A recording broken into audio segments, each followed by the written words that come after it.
भगवते वासुदेवाय। भगवते वासुदेवाय।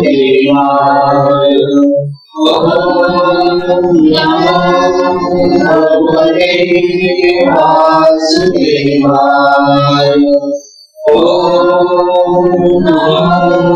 भगवते वासुदेवाय।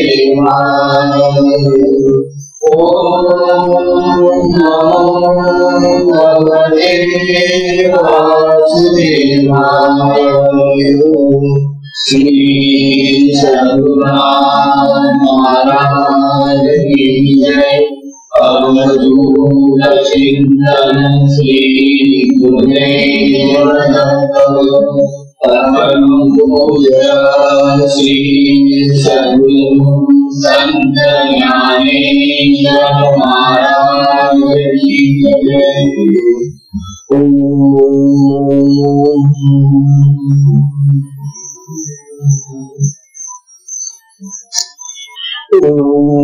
नारायणं पद्मभवं वशिष्ठं शक्तिं च तत्पुत्रपराशरं च व्यासं शुकं गौडपदं महान्तं गोविन्दयोगीन्द्रमथाशिशिष्यम्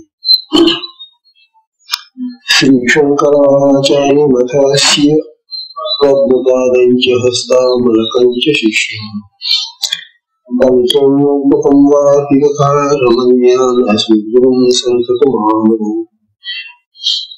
श्रुतिस्मृतिपुराणानामालयं करुणालयं नमामि भगवत्पादं शङ्करं लोकशङ्करम् शङ्करं शङ्कराचार्यं केशवं बादरायणं सूत्रभाष्यकृतो वन्दे भगवन्तो नित्यं शुद्धं निराभासं निराकारं निरञ्जनं नित्यबोधं चिदानन्दं ब्रह्मणमाम्यहं ब्रह्मणमाम्यहम् ईश्वरो गुरुरात्मेति मूर्तिदेहाय व्योमवद्व्याप्तदेहाय दक्षिणामूर्तये नमः।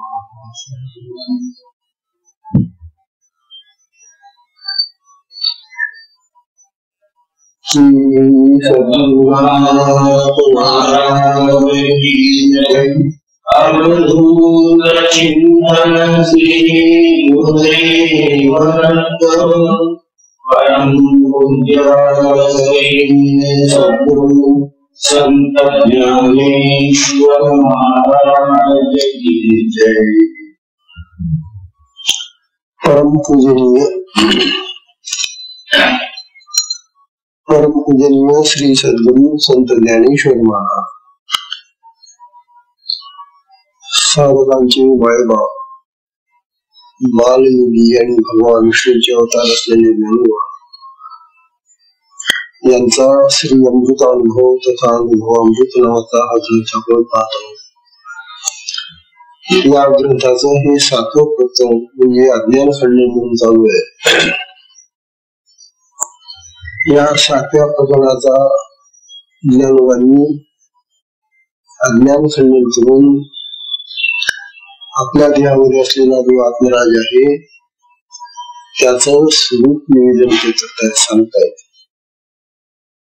ज्ञानोबा सारखा महान आत्मद्रष्ट आत्मस्थितीत असणारा महात्मा आपल्याला लाभला, आपल्या महाराष्ट्राला लाभला आहे. एवढं भाग्य आपलं. आणि ज्ञानोबांनी आपलं हे सगळं साहित्य मराठीमध्ये सांगितलं, आपल्या मातृभाषेत सांगितलं. ज्ञानोबांना मराठीचा एवढा अभिमान होता. त्यांनी आपल्या ज्ञानेश्वरीमध्ये वारंवार आपल्या भाषेबद्दल उल्लेख केलेला आहे.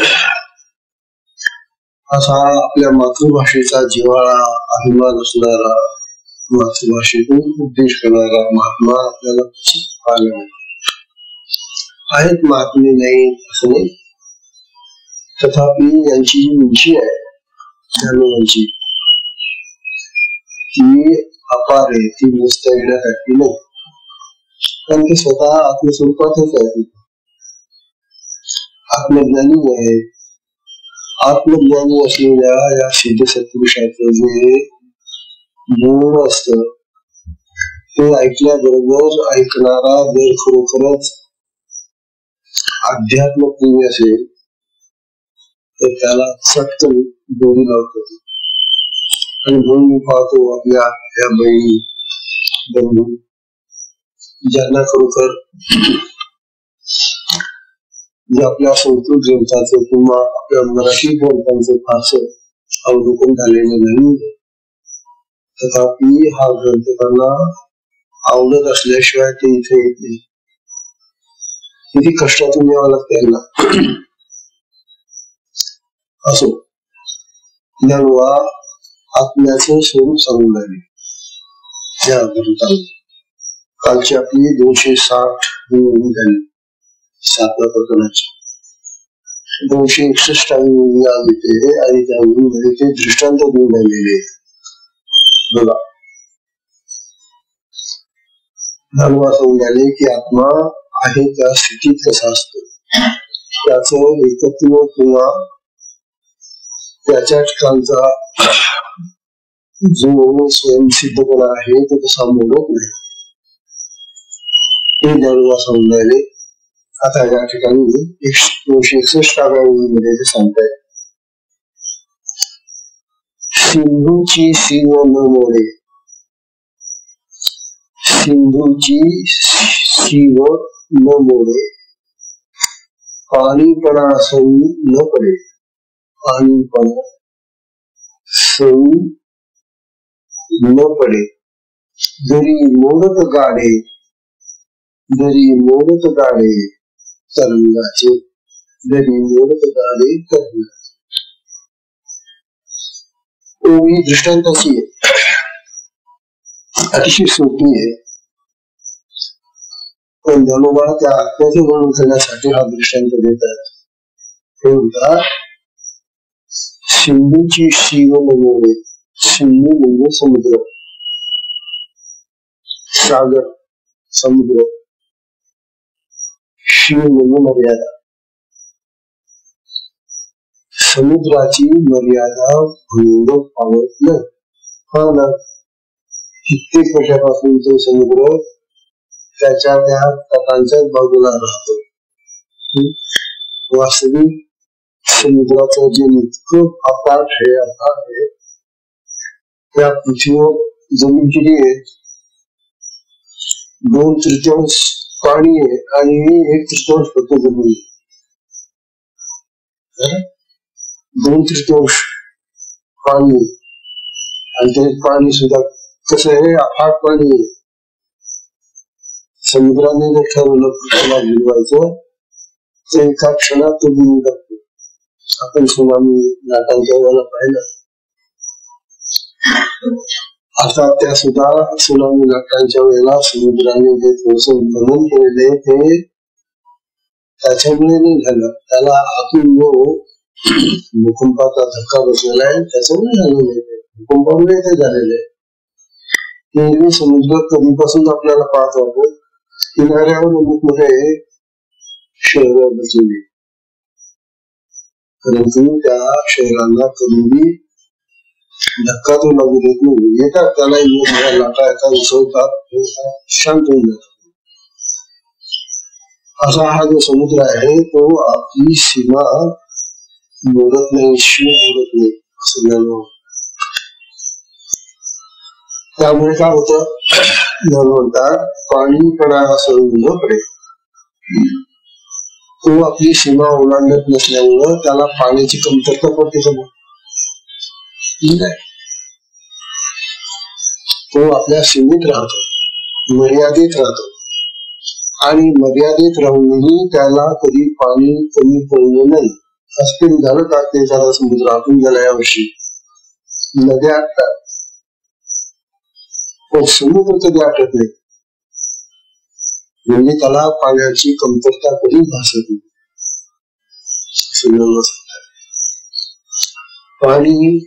पाणीपणा असं म्हणत, जरी मोडतू वाढे तरंगाचे ज्ञान म्हणतात, त्याच्यावर मोठे तरंग उमटतात आणि ते तरंगणे लागतात आणि त्या मोडून जातात, पुन्हा त्याच्या जातात. तरंगांमुळे लाटांमुळे समुद्र उसळतो खरा, परंतु पुन्हा शांत होतो. हे जे समुद्राचं स्वरूप आहे तेच आत्म्याचं स्वरूप आहे असं त्यांना सांगतात. आत्मा तरंगाचा, जसा तो समुद्र तरंगाच्या रूपाने उसळतो, तसा आत्मराज या चैतन्य रूपी या जगताच्या रूपाने उसळलेला आहे. त्या लाटा आहेत सगळ्या.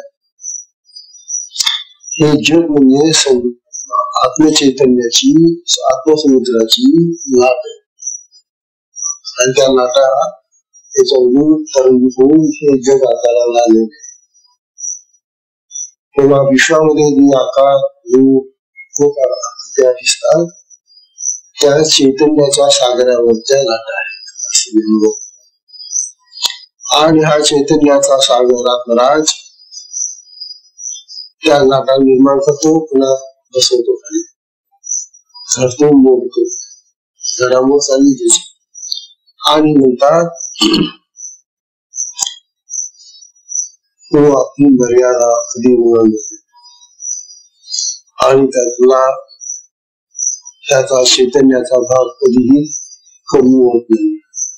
जसं समुद्राचं पाणी कमी होत नाही, त्याप्रमाणे या चैतन्याचं हे जे अफाट रूप पसरले विश्वामध्ये, पृथ्वीवर पसरल्याचं नाही, वर विश्वात पसरलेलं आहे चैतन्याचं.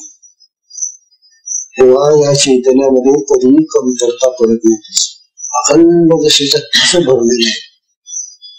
अनादी काळापासून तसं हे चैतन्याचं स्वरूप अखंड भरलेले विश्वामध्ये. म्हणून जिकडे पाहाल तिकडे तो आत्मराजच भरलेला आहे, त्या आत्म्याचं चैतन्यच पसरलेलं आहे. तो पाहतो, ही दृष्टी आपली असली पाहिजे असं बोलवतात. मानवांना हे जे समुद्राचं उदाहरण देण्याचं कारण असं आहे की समुद्र आपल्याला डोळ्यांनी दिसते तरी, परंतु आपल्या देहामध्ये असलेला हा जो आत्मा आहे तो आपल्याला डोळ्यांनी दिसत नाही, पाहता येत नाही, त्याचं स्मरण होत नाही, त्याचं ज्ञान नाही. तरी पण ज्ञानोबा आपल्याला सांगतायत की तो समुद्रासारखा अफाट पसरलेला आहे आणि त्याच्यामुळे हे जगाचे आकार निर्माण झालेले आहेत. तरंगून साधकांनो एवढा विचार करा की हे सगळं जगत त्या आत्मचैतन्याने परिपूर्ण व्याप्त केलेलं आहे. बस एवढा एक ठाम निश्चय आपला झाला,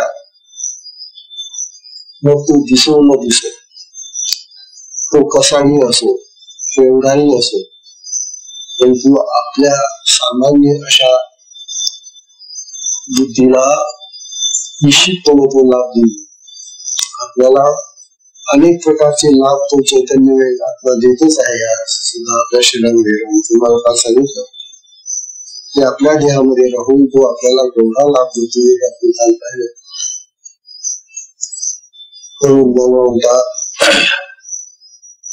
गुरुवा जीवता जावे ते जळची तयार आहे. पाण्यावर बुडबुडे आणि बुडबुडे तयार होतात, नाकात होतात, पण बुडबुडे तयार होतात. बुडबुड्या किती क्षणिक असतात, लागते बराच वेळ अशी जाते, पण तो बुडबुडा सुद्धा पाण्याचाच असतो, पाण्याचं रूप आहे. त्या बुडबुड्यांना पाणी निर्माण करतं आणि पाण्यामध्येच ते पुन्हा समाविष्ट होतात. ज्ञानोबांनी हे जे उदाहरण आपल्याला दिलेलं आहे बुडबुड्याचं, ते उद्यासाठी दिलेलं आहे की अरे माणसा, तुझं जीवन बुडबुड्यासारखं आहे. बुडबुडा किती क्षणिक असतो, तर एक चैतन्य सुद्धा राहते, दिसला जातो. तसं हे मानवी जीवन जे आहे ना ते गुरुंद्याप्रमाणे, ते चैतन्यावरचे हे गुरुंद्य येतात. म्हणून अहंकार बाळगू नका, गर्व ठेवू नका, बाळगू नका आणि आपल्या मर्यादेत अशा प्रकारचा हा सुंदर उपदेश ज्ञानोबा आपल्याला या उन्मून देत आहे. ज्ञानोबा आपल्याला पुढच्या उन्मूलमध्ये सांगतायत की या आत्म्याला तरी आता आपण नाना प्रकारच्या उपमानांनी उपमित करतो आहोत. वेगळ्या प्रकारचे दृष्टांत देऊन त्याचा आपण स्वरूपाचा जाणण्याचा प्रयत्न करतो, परंतु भगवंतात आत्मा जाणता येत नाही. आत्म्याला जाणण्याचा कोणताही उपाय आमच्या जवळ नाही. आता त्याच्यासाठी ते दृष्टांत देऊन त्याला कोणतीही उपमा तशी देता येत नाही. खरं आता हे जी उपमा आपण देतो समुद्राची, आकाशाची, तशाची ज्ञानोबा देत आहे, परंतु आत्मा हे जे उपमेसाठी घेतलेले ज्ञानोबांचे पदार्थ आहे ते या जगातले गोस आणि जड पदार्थ आहे. समुद्र म्हटला तरी जड पदार्थ आहे, आकाश म्हटलं तरी जडच आहे. म्हणून आत्म्याला जी उपमा देतो आपण ते जड पदार्थांची देतो. पण तसं पाहिलं तर आत्मा कसा आहे, तो चैतन्य आहे, चेतन आहे, जड आहे. मग चेतन आत्म्याला उपमा द्यायची असली तर चेतनाशी द्यावी लागेल ना, तर मग बरोबर उपमा बसते. परंतु त्याच्यासारखा जगामध्ये दुसरा पदार्थच नाहीये, तो ज्ञानोबा तरी काय करणार. ते म्हणतात या आत्म्याला त्याची उपमा देण्यासाठी त्याच्यासारखा पदार्थ सापडत नाही, आणि त्याच्यासारखा पदार्थ सापडत नसल्यामुळे मग आम्हाला या जगाच्या जड पदार्थांनी त्याला उपमा देऊन वर्णन करावे नाही लागेल. आता हा दृष्टांत ते देत आहे, आत्म्याला उपमा साधत नाही.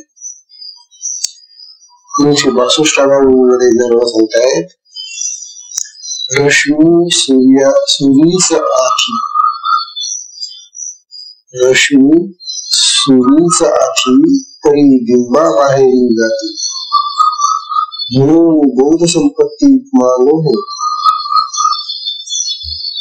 या ठिकाणी ज्ञानोबांनी उपमा घेतली कोणाची, सूर्याची. सूर्यासारखा आहे आत्मा, परंतु सूर्यासारखं त्याचं कार्य नाही. आता सूर्याची उपमा घेऊन सूर्यासारखं त्याचं कार्य नसलेलं ही उपमा लागू होत नाही असं दाखवत आहे. का बरं सूर्याची उपमा का लागू होत नाही. सूर्य प्रकाशतो, उदयाला येतो आणि त्याच्या रश्मी म्हणजे त्याचे किरण, त्याच्या जे रश्मी किरणांनी तो सगळ्या जगाला प्रकाशित करतो, विश्वाला प्रकाशित करतो. म्हणजे त्याच्या ठिकाणी असलेले जे किरण आहेत, रश्मी आहे, तेज आहे, ते तेज तो सगळ्या जगाला वाटतो. तसं होतं रश्मी सूर्यच आहे, सूर्याच्या जवळच ते आहे त्याची किरण, तरी बिंबा बाहेर जाते. परंतु ते जे बिंब होत त्याच्या पलीकडे जातात, लांब जातात. किरण आपल्या पृथ्वीवर येतात ना, सूर्य किती लांब आहे, हजारो दूर येतो. इतका लांब असलेला हा सूर्य त्याची किरण आपल्या पृथ्वीवर टाकतो, आणि त्यामुळे आपला या पृथ्वीवर वनस्पती बघते, आपण बघतो. असे काही ग्रह आहेत आकाशामध्ये की ज्यावर असल्या प्रकारचे किरण पोहोचत नाही. किरण पोहोचत नसल्यामुळे त्या ठिकाणी जीवसृष्टी नाही, वनस्पती नाही, प्राणी नाही, जीवसृष्टी नुसते गोळे बिचारे फिरून राहिले. हा पृथ्वी सुद्धा तसाच गोळा राहिला असता जर सूर्याची किरण आपल्यापर्यंत आली नसते तर. म्हणून सूर्याची किरण आपल्यापर्यंत येतात, त्याची उष्णता मिळते, म्हणून आपल्याला हे सगळं पाहून होतो. वनस्पती मिळतात, त्यांना उष्णता मिळते. म्हणून सूर्यामुळे त्याच्या किरणांनी आपल्याला खूप लाभ झाले. आता ज्ञानवा उदाहरण सूर्याचं तर घेतात. सूर्य बिंब उगवतो आणि त्या बिंबामधून किरण बाहेर फिरते. पण हा जो आत्मराग आहे आपल्या देहामध्ये, तुम्ही सूर्यापेक्षा तेजस्वी, इतका सूर्याला सुद्धा प्रकाश देणारा आमचा आत्माच आहे. कारण हे सगळे जेवढे प्रकाश देणारे तारे ग्रह वगैरे आहेत ना, त्यांनाही प्रकाश देणारा हा आत्मराज आहे, हा चैतन्य प्रभू आहे. पण याचं एक वैशिष्ट्य असं आहे की याची किरण काही तो बाहेर फिरत नाही. सूर्याची जशी किरण बाहेर जातात, सगळीकडे पसरतात आणि सगळ्यांना प्रकाश मिळतो, उष्णता मिळते. आत्म्याचं तसं नाही. आत्मा स्वतःमध्ये प्रकाशित आहे, त्याचा प्रकार विपुल आहे, सूर्यापेक्षाही जास्त आहे. तो चेतन प्रकाश आहे. चेतन प्रकाश म्हणजे ज्ञान प्रकाश येतो आणि हा ज्ञान प्रकाश म्हणतात त्याच्या ठिकाणीच असतो. म्हणून बोध संपत्ती उपमान आहे. हा ज्ञानराग ज्ञान बसून पसरवत नाही, तर मग कशाला आत्म्याचं ज्ञानासाठी आपण धडपड केली असते. जसा त्या सूर्याचा प्रकाश थेट आपल्यापर्यंत येतो, तसं हे सूर्याचं जे ज्ञानमय प्रकाशन आहे ते आपल्यापर्यंत का येत नाही.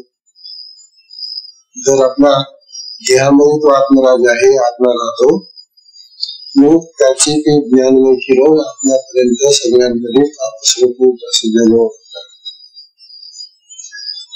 ते जे ज्ञान आहे ते चैतन्यमय आहे आणि ते ज्ञान त्या प्रभूच्या ठिकाणी कायम राहतो.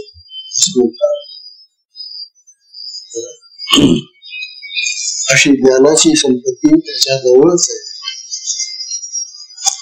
परंतु सूर्याची उपमा त्यामुळे त्याला देते. सूर्य जड आहे, सूर्याचं तेज किंवा जड आहे, की जे तेज आहे त्याच्यामुळे लाभ होतो खरा, पण तरी सुद्धा ते ज्ञानमय नाही. तेज आत्मा आहे, आत्म्याला तेज आहे, त्या तेजाने सूर्य प्रकाशित होतो. परंतु हे आत्मचैतन्य जे आहे ते आत्मचैतन्य ज्ञानमय आहे, जड नाही, ज्ञान देणार आहे. म्हणून मानवा म्हणतात खरोखर आत्मा जर असा चैतन्य आणि ज्ञानमय आहे तर तो सगळ्यांना अशी किरण का वाटत नाही. सगळ्यांना वाटण्यासारखा तो पसरलेला आहे, पण आम्हालाच घेता येत नाही त्याची किरण. सगळीकडे पसरला आहे तो, तर मग आपलं पटकन घेता आलं पाहिजे. काय घेता येत नाही त्याचं कारण असं आहे की सूर्याची प्रतीती आम्हाला डोळ्यांनी होते. सूर्याचा अनुभव डोळ्यांनी येतो ना, डोळ्यांनी पाहतो ना आपण, तसं आत्म्याचं जे प्रकाशन आहे किंवा ते जे ज्ञान पसरलेलं आहे, चैतन्य पसरलेलं आहे, ते डोळ्यांनी दिसते का? म्हणजे कुठल्याही इंद्रियाने ते कळत नाही ना. नुसतं डोळेच काय, त्या हाताने स्पर्श करता येत नाही, नाकाने वास येत नाही, कानाने शब्द आला येत नाही, सव घेता येत नाही. आहे ते, परंतु तो ज्ञानाचा विषय होते आत्मा. आमच्या इंद्रियांना कळत नाही आणि आम्हाला जे कळतं ते सगळं इंद्रियांनी कळतं. आमच्या जवळ इंद्रिय आहेत आणि ते इंद्रिय ज्ञानेंद्रिय ज्ञानाचा विषय जो असेल त्याची माहिती देतात. पण हा आत्मराज जसं काही विचित्र आहे की तो आमच्या आतही आहे आणि बाहेरही आहे, परंतु आम्हाला आमच्या इंद्रियांनी तो कळणारा नाही. आत्मा हा इंद्रियांचा विषय नाही. मग त्याची उपमा, सूर्याची उपमा सारी बघायची सारखी.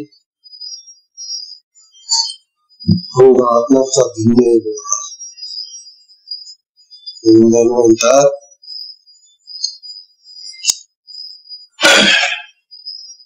पाण्याचे तरंग पाण्यात दिसतात, मागच्या रूममध्ये सांगितले त्याप्रमाणे. सूर्याचे किरण भिन्न आहेत, सूर्यापेक्षा वेगळे आहेत, हे दिसतात. परंतु आत्म्याची ही जी चेतन प्रवाह असे हे जी किरण आहेत किंवा ज्ञान प्रवाह आहे तो मात्र कळत नाही, तो दिसत नाही. का दिसत नाही तर म्हणतात सूर्य आणि सूर्याचे किरण भिन्न दिसतात. तो सूर्य जायला कुठे आणि किरण आले इथं, दोन आहे. तरंग आणि सागर पाणी भिन्न दिसतात. पण हा जो आत्मराज आहे ना, हा एकत्वात राहतो. त्याचं जे चैतन्य आहे ते चैतन्य, त्याच्या लाटा काय ज्या ती शक्ती त्याच्यामध्येच राहते. त्याच्यामधून जरी ती बाहेर दिसली तरी ती त्याच्या स्वरूपाहून भिन्न. आत्मस्वरूपामधूनच ती शक्ती निर्माण होते आणि आत्म्यासाठीच ती असते. म्हणून शक्तीचं जरी आम्हाला कधी कधी दर्शन होत असलं किंवा अनुभव होत असला तरी तो अनुभव आत्मस्वरूपाचा आत्म्यापेक्षा वेगळा नसतो, असं ज्ञानी आपल्याला सांगतात. म्हणून आत्म्यामध्ये भेद नाहीये, आत्म्यामध्ये द्वैत नाही, दोन नाही येते.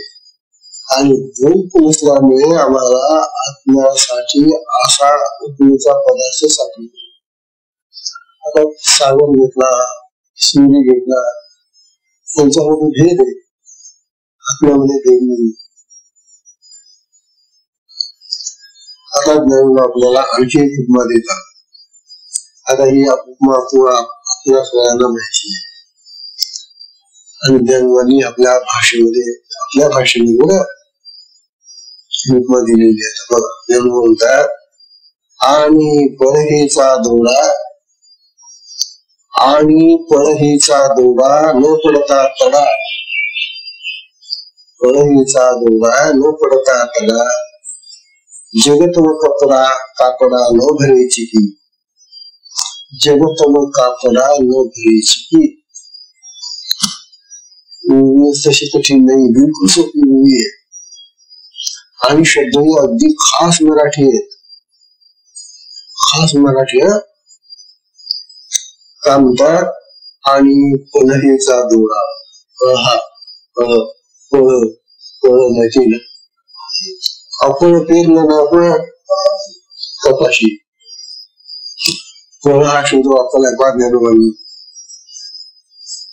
आता हा कपाशी मोठी झाली मग तुला दोडे येतात, म्हणजे बोंड येतात, दोडा म्हणजे बोंड.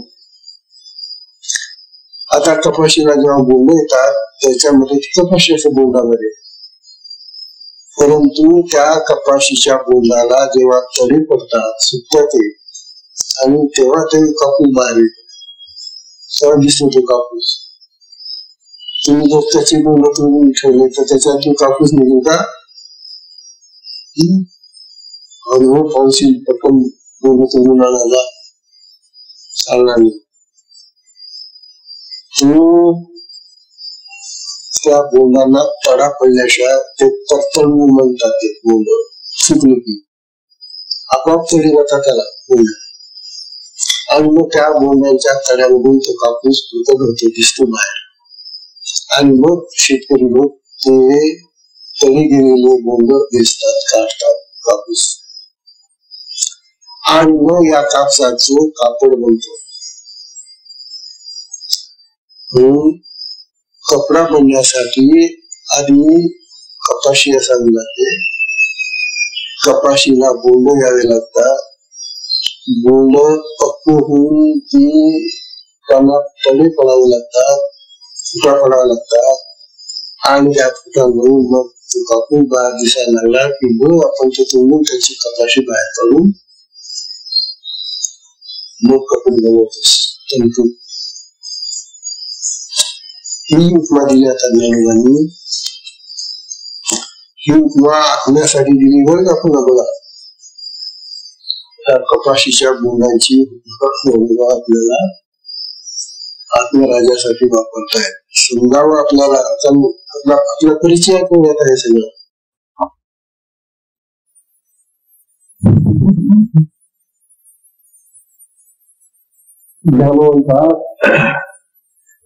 बोलातल्या कपाशीची उपमा देता येत नाही आपल्याला, कारण आत्मस्वरूप न फुटता दृश्याचा विस्तार होते. आपल्याला स्वरूपात बोल देता ते बोल पडेगा जातो म्हणून तो प्रकाश तो कापून बाहेर दिसते. पण आमचा हा आत्मराज जो आहे त्याला कधी पडा पडत नाही. बिना पड्याने ते प्रकाश चैतन्य आहे ते बाहेर पडत. म्हणून या कापसाच्या बोंडाची उपमा आपल्याला लागू होत नाही. काय काय त्यांनी तरंगाचं उदाहरण घेतलं, तुझ्याचं उदाहरण घेतलं. आता ह्या कपाशीच्या बोंडाचं उदाहरण घेऊन पण आपल्या इथे उदाहरण त्याला बसत नाही. बसून कसं पण ते आपल्याची स्वरूपच वेगळं आहे. त्याचं स्वरूप इतकं भिन्न आहे की त्यामुळे त्याच्यासारखा दुसऱ्या कुठला पदार्थच आपल्याला येतो.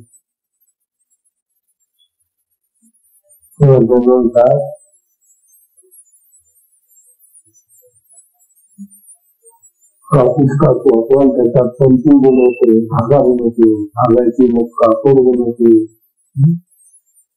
तसेच आपलं चैतन्य बाहेर पडल्यानंतर त्याचे तंतू असतात शकत नाही, त्याचे कापड घेऊ शकत नाही, त्याची शिशी बनतो का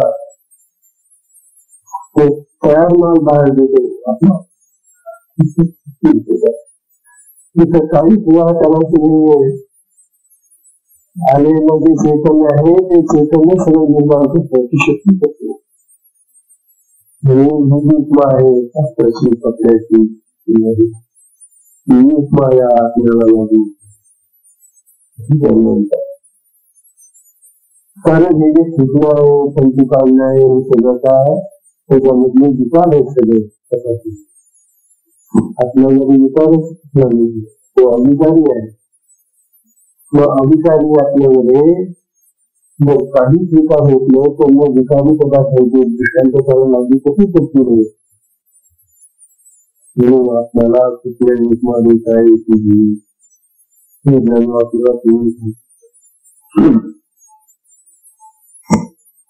त्यानंतर सुद्धा दृष्टांत देता येतो. हे सांगण्यासाठी सुद्धा दृष्टांत शिकवा. सोमयाचा रवा, सोमयाचा रवा हृदयपणाचा ठेवा, हृदयपणाचा ठेवा, अवजीवाची अवयवा लोळून, अवजीवाची अवयवा लोळून. मला दृष्टांत कसा येतात म्हणतात. सोन्याचा रवा म्हणजे नगर उंची, उंचीच असते. आपण जेव्हा बाजारामध्ये घरातून सोनं घेतो तेव्हा तो दगडासारखा दगड असं चीप देतो आपल्याला, तेव्हा नगर म्हणतात किंवा चीप म्हणतात. तेव्हा हा जो सोन्याचा रवा देतो आपण, रवा म्हणून चीप देतो. म्हणतात सोन्याची ती नगर जी असते ना, ती नगर तो आपल्या अंगात घालता येतो का? समजा आपण सोनं घेतलं बाजारात, सोनाला तरी नगर नगर मोह वाढत चीप घेतली, कसं करून घेतली तुम्ही दागिने बनवले, मग आता सोलाचा तो रवा किंवा तीची भीती अंगावर घडता येते तिथे सोडता येतो का? मग तुला सोडावं लागतं. तुला त्यासाठी तुला काय बोलायचं बाई यासाठी सांगा मला काय केली या सोन्याचं. मग तुम्ही जर म्हटलं की आम्हाला नक्की मत पाहिजे मग तेवढंच सोनं करतो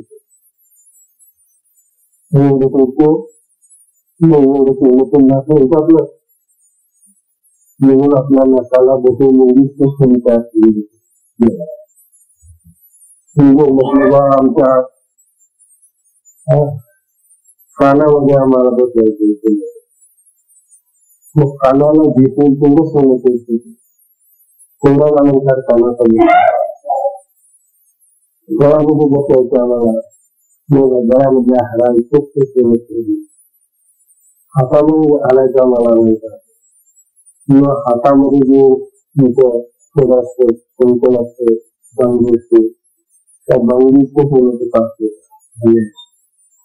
तात्पर्य त्याचे अलंकार बनवत असताना आपल्या अवयवांच्या हिशोबाने आणि त्याप्रमाणे लोक आपली दागिने पाहतात. आता हवे दृष्टांत ठेवण्याचा झालेला सोन्याची एवढी नव्हत्या सोनाराने तर अवयवांना घालण्यासाठी दागिने घालतात येईल आपल्याला. मग सोनं जिंका उपयोग करायला इथून जातात शेतीमध्ये सोनाला ती घेऊन ओके त्याच्यापेक्षा नकात पाला हातात बरं आहे ना. आणि तुला शोधायला कोणा शोधायला हो म्हणून आपल्या शरीराला सुशोभित करण्यासाठी त्या अवयव कसे असतील त्या अवयवाप्रमाणे काय म्हणून देते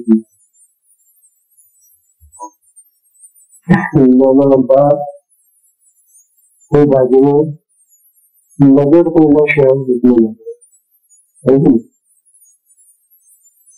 किंवा सोन्याच्या नजरेला दागिन्यांचे आकार देण्यासाठी त्याला त्या नजरेला छोटे छोटे भाग करावे लागतात.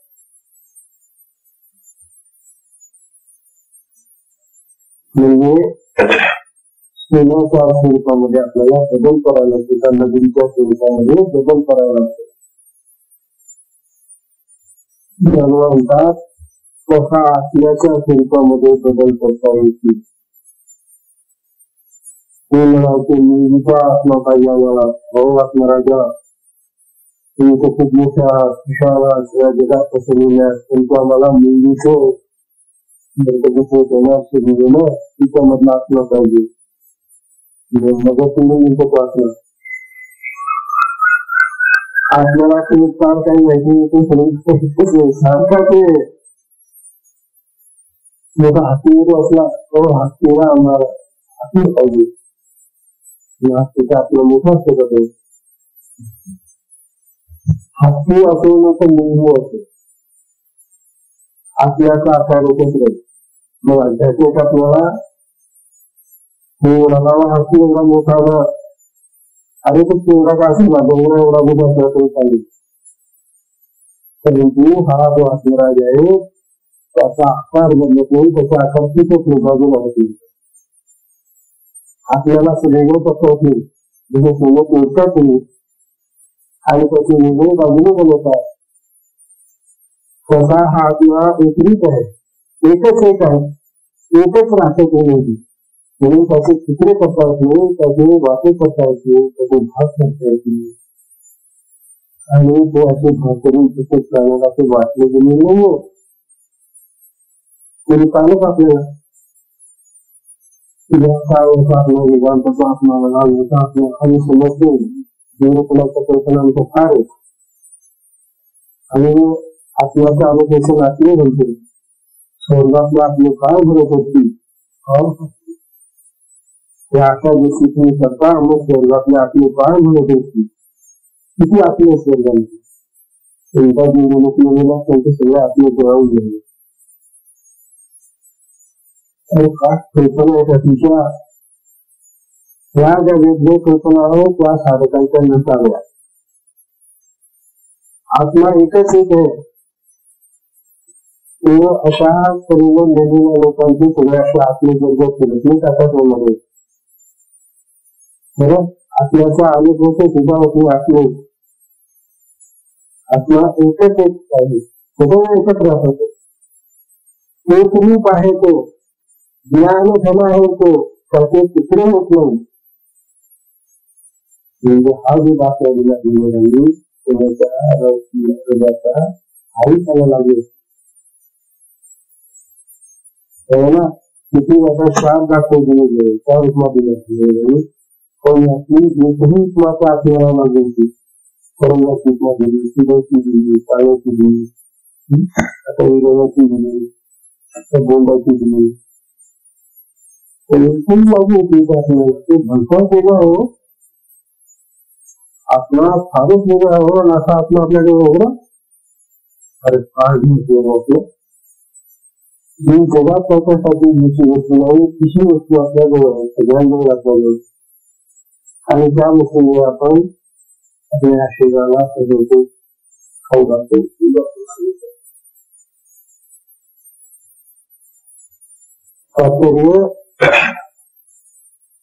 वाड्याच्या संबंधाने पाण्याकडे येतात. सोनाराच्या कारागिराने केलेल्या कुशलतेने दागिने तयार होतात. परंतु आपल्यात कोणता सोनारा लागतो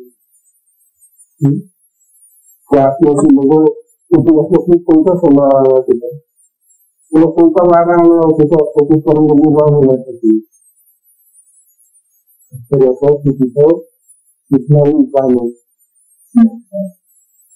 आत्मकृपा व कृतीची वर्तवणे आत्मा घटता दृश्य आणि दर्शन ही कृती आत्म्यामध्ये होते. पण ती खरी नाही. त्याला कृती पण ती वेगळे वस्तातच तिथं ते ग्रसायचंच असते दृश्याचं असते दर्शनाचंच असते. कृतीची सुद्धा नाही आपल्याला तेव्हा आत्मराज आहे हा उपयोगाला कुठल्याही उपयोगाला सहन करत नाही. कुठलाही दृष्टांत त्याला लागू होत नाही. कोणत्याही देवाच्या पदार्थाने त्याची तुलना करता येत नाही. आता 265 मध्ये झालं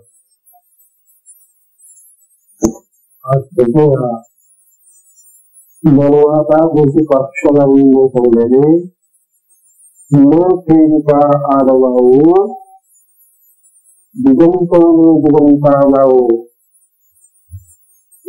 नो महापाऊ अमरपाऊ श्री बोलवाला न फेरिता आडवाओ दिगंतने दिगंता लाओ. दिगंत म्हणजे दिग्गज दिशा. समजा आपल्याला पूर्वेकडून पश्चिमेकडे जायचं पश्चिम दिशेला जायचं पश्चिम दिशेकडून पूर्व दिशेकडे जायचं समजा दिगंत. पण मध्ये हा जो मोठा पसारा आहे ना आडवाऊ म्हणजे प्रतिबंधना आहेत ना ते पर्वत नद्या आहे. तुम्हाला पूर्वेकडून पश्चिमेकडे जायचं झालं पण मध्ये सगळे अडथळे असतात ना ते उन्हाळीच बरोबर नाही. आडगाव म्हणजे अडथळे न फेरिता आडगाव म्हणजे हे प्रतिबंध दूर केल्याशिवाय आपल्याला एका दिशेकडून दुसऱ्या दिशेला जाता येत नाही. बरोबर. दिगंत दिगंता जाऊ न जाता येतो या दिशेने त्या दिशेला जाता येतो आपल्याला. न भगवंता न काही उपमा काही. आता इथे तुम्ही प्रवास करणारे जे आहात तुम्हाला त्या दिशा दिसतात. पूर्व दिसते पश्चिम दिसते उत्तर दक्षिण दिसते त्या दिशा तुम्हाला दिसतात आणि तुम्हाला त्या दिशेने प्रवास करायची इच्छा होते. ज्ञानवान आपल्याला विचारतात, आत्म्यामध्ये दिशा शून्य, आत्मा दिशा शून्य आहे. पण सगळीकडे असं ठरवलं असं की कोणती दिशा निर्माण करायची. आणि एखादा गुण किंवा किती दिशा असते, किती दिशा आहे हे प्रश्न असतो. त्याप्रमाणे बनवतात हवा आत्मराजनांचा त्याला कुठल्याही दिशा नाही. दिशाच नव्हते, दिशा नाही चैतन्य होते. त्या मानवाला तरी दिशा आहे, याला दिशा आहे, परंतु आपल्याला दिशा होईल. दिशांची सुद्धा आपल्याला लागू मिळाली नाही. जसं एका दिशेतून दुसऱ्या दिशेत जाण्यासाठी हे सगळे अडथळे बाजूला काढून आपल्याला जावं लागतं. परंतु या आपल्याला दिशा नसल्यामुळे कोणत्या दिशेतून तुम्ही जावं आणि कोणत्या अडथळे तुम्हाला मिळाल. तेव्हा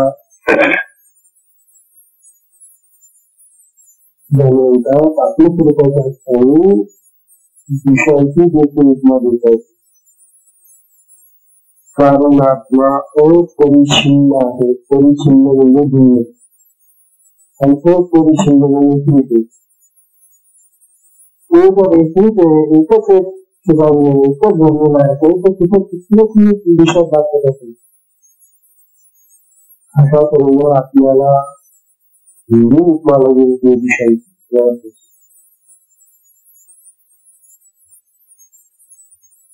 तेव्हा आपल्या स्वरूपाच्या असणाऱ्या दिशांचा लागू होती. तेव्हा आपलं मत कसं आहे, आपलं कसं आहे, आत्मा अपरिच्छिन्न आहे, अवर्णनीय आहे, अनाकलनीय आहे, शब्दातीत आहे. शब्दांनी नंतर सगळं आपल्या सगळं झालेलं ते शब्दांनी सुद्धा लागू नाही. तर शब्दांनी सुद्धा होणारे जे वर्णना ते खरं जाणून शब्दात सापडतच नाही. मला कुठल्या वाणीचा विषय होतो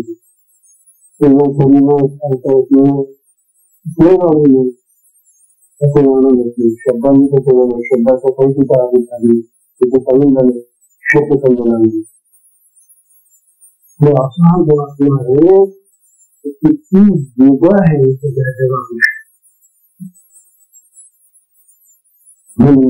आपल्याला 266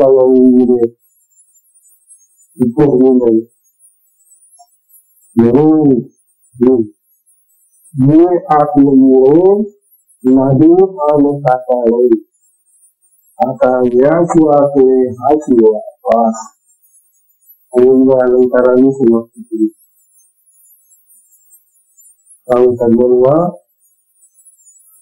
अरे हा आत्मबुवा लीला म्हणजे लीला आत्म्याचा विलास. या आत्म्याचा विलास, या आत्म्याचा खेळ असा काही विचित्र आहे की याला मोजण्यासाठी कोणती करावी माहिती. याचा हा लीला कशा मोजण्याची, त्या मोजण्यासाठी आमच्या जवळ कुठलाही करावी नाही, मात नाही, शक्ती नाही, नाही काटाळणी करावी. कुठलं करावी नाही. कसं काय आपल्याला मोजावं, कसं माझ्या लीला आहे, लीलाचा तो दाखवतो आपल्याला. परंतु त्या लीला आपल्याला समजण्यासाठी कसा माप देत होते तेवढा होतो. मग जवळ आता याच्या हाच वेळा, आता याच्या तुलनेला हाच बरोबर याची तुलना याच्यानेच करावी लागेल. राम रावण राम रावण राम रावणाची कुठे आलं हो, राम रावणाची असं बोलावं लागतं. त्यांचं किती झालं कसं या आत्म्याची किंवा कशानेच नसली जो हा आत्मा कशासारखा आहे तो आत्मा आत्म्यासारखा आपल्याला जगामधल्या कुठल्याही पदार्थाने त्याला उपमा दिसायची तो आत्मा आपल्यासारखाच म्हणावा लागतो. आणि आपल्यापासून आपल्याला इथून पुढे पुष्कळचा विषय हा त्याला कोण